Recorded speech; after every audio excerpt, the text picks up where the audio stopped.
Want to make your Godot game more realistic? In this video, I'll go over some methods I've found that greatly improve visuals while keeping performance stable, even on a low-end graphics card. Also note that these are the more niche things I don't often hear people talk about enough. Number 1. Good models. Blender is a vital tool for 3D game development. Learning any software can have its challenges, but for many people, Blender can feel especially intimidating. The thousands of options and hundreds of nodes, shortcuts, and terms can be seriously overwhelming. But this isn't a video about Blender. Although it is worth your time to learn it. But spending time on making, high fidelity models with decent textures will drastically improve your game's visual quality. And that leads me to our next item. High resolution textures. This is a simple way to enhance your game. The last thing a player wants to see when looking at the floor or ceiling or really any model is a bunch of obvious jagged pixels. If your game is like a PSX style game, this can be good, desired for the style you're going for. However, for most games, it just makes it look cheap.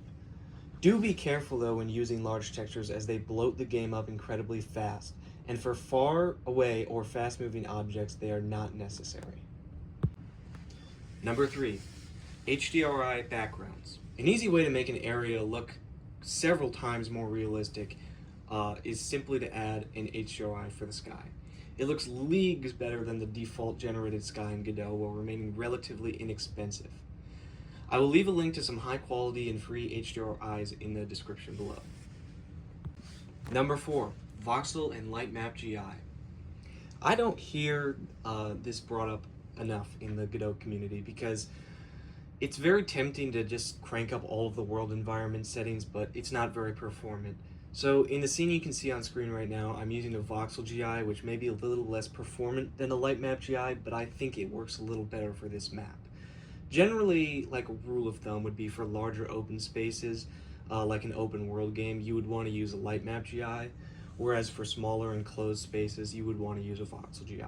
Anyway, here's the scene without a voxel GI and with a voxel GI. And note that this has little impact on performance, depending on your GPU, and certainly a lot less than dynamic global illumination. Number 5, details. This one sounds super obvious, however, making little details everywhere transform the game into an absolute work of art.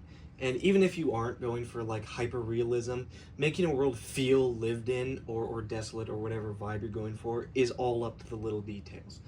But for more realistic games, or really any game, it's a good idea to gather references of not just the real world, but also graphics similar to those that you want to make. Number 6? No, I'm just kidding. These are the closing notes. So, even on a quest for the highest quality graphics, never forget that good graphics won't make a game magically fun. If it's not fun with the gray box and placeholder textures, then 4K and anti-aliasing won't make it any better.